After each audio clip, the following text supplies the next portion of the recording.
you'll see on the left-hand side something called My Tags. And you'll see that associated with these tags is content. And what I did was I created a tag called Wider Audience Appeal. So when I uploaded my content, I applied that tag and generated a more global set of personas. Instead of just Mike and John, I have personas that represent who I'm really interacting with on a day-to-day basis. It's not only Mike and John, but it can be May, it could be Priya, it could be an integrator, an architect, and they all have different tools and skills that they bring to bear in development.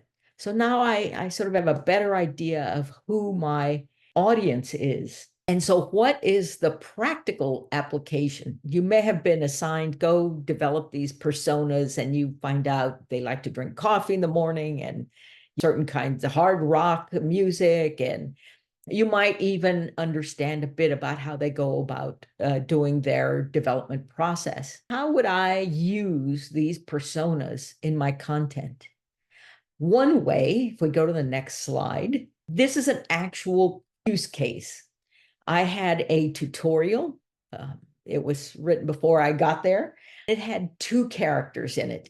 Amanda, our edge caching and using it, and she's running a query. And then we have Mike, who's a different user. And I thought, how can I take this tutorial and make it appeal to a wider audience, show some variety? And so I took the tag, wider audience appeal. I took my tutorial, which I uploaded, and I applied the tag to that content. And once I did that, if we go to the next slide, you'll see how I did this.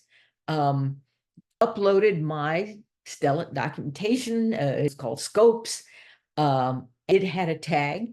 And then I added a tag. You can see a button where you can add any number of tags to this content. And then when I chatted with the content, I said, I want to have my tutorial have a wider audience appeal. And once I hit that query, we'll see in the next slide. So we have different names. We have Aisha, our first user, and Raj, a different user.